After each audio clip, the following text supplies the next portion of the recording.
ojej, co mi się stało? No będzie jakiś ciekawy efekt. We don't make mistakes. We have happy accidents. Nigdy nie jest źle. Hej, dziś tak trochę na różowo, żeby dłużej zatrzymać wiosnę i piękne kwitnące drzewa owocowe. Przyznam się, że zaczęłam bez Was. Już mam tutaj różowe tło i zaczęłam takie wzorki czarne malować. Używam do tego różnych rzeczy, które akurat mam pod ręką. Teraz biorę długopis, też go maczam w rozwodnionej farbie. To miejsce chyba chcę jakichś innych wzorków. Ponieważ malarz nigdy nic nie wyrzuca, to mam tutaj końcówkę pędzla. Najważniejsze jest nie przejmować się, to ma być dla przyjemności. Taka relaksująca praca. No i wystarczy.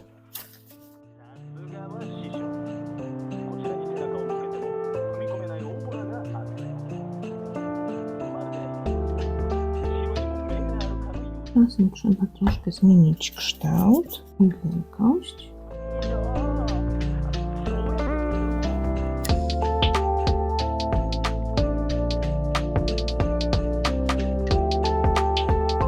Nie zmienić pędzelek. Tamten chociaż ulubiony do takich drobnych rzeczy, to widzę, że się wytarł i zaczął mi bocznymi włoskami brudzić kółeczka i zamykać. No to idzie znacznie lepiej.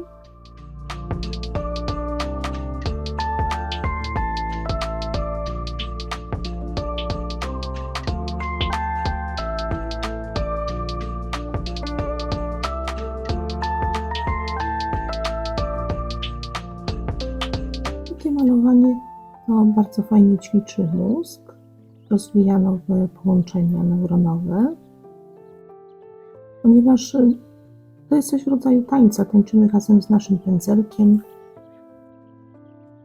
Na bieżąco zmieniamy układy.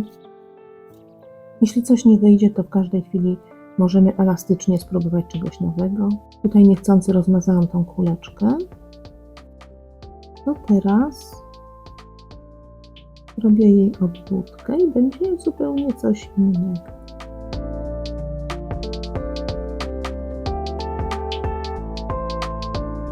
Jak mówiłam, to ma być czas relaksu, przyjemności, zatracenia się w sobie.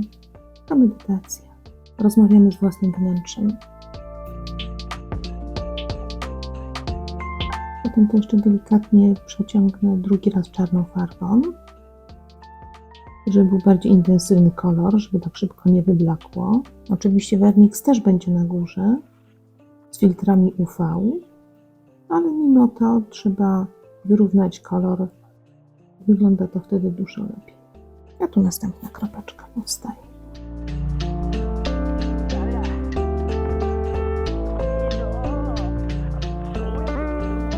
Te kuleczki też nie muszą być idealne.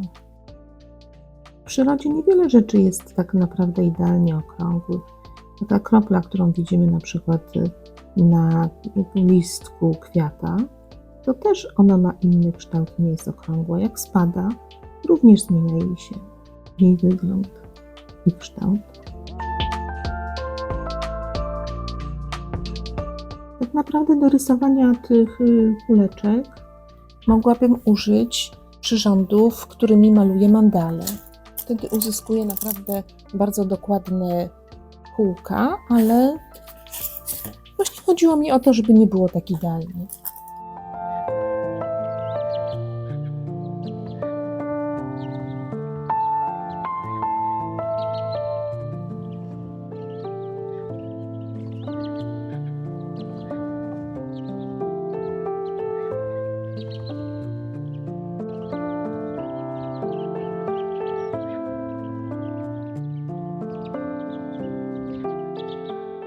No i ta kuleczka mi się zupełnie zmniejszyła. Taka drobinka powstała, jak płatek śniegu. Element jaki dodam, to będzie tutaj ten brzeżek. Wcześniej tak lekko szkicowałam rozwodnioną farbą, więc te linie nie są takie idealne. Jak je poprawiłam, wyglądają rewelacyjnie.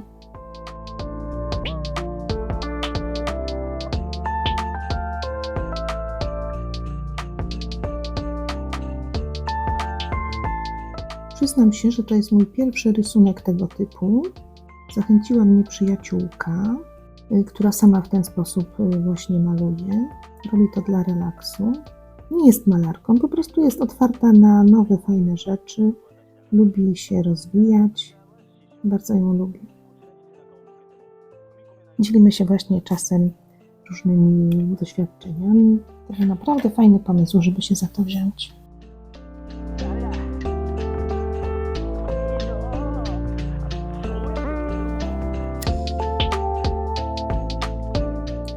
A teraz nawiązując do wiosny, o której mówiłam, spróbuję jakiegoś kwiatka namalować.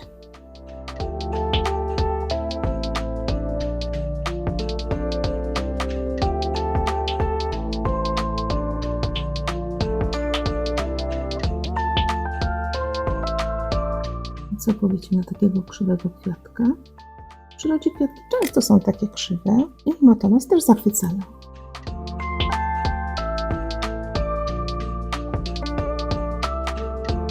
Musi się ładnie płatek kończyć, okrąglutko.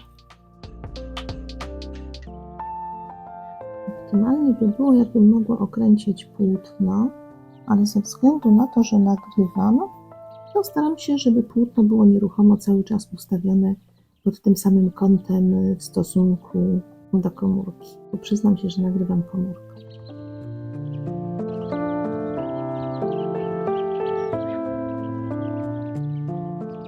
No ten płatek to chyba dopiero dziwny wyjdzie.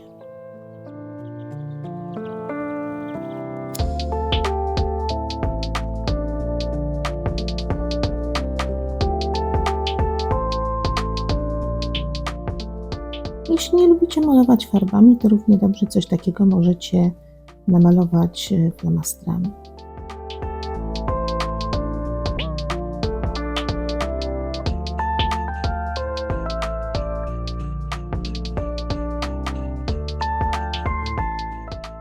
Prawda, że zapowiada się ciekawie?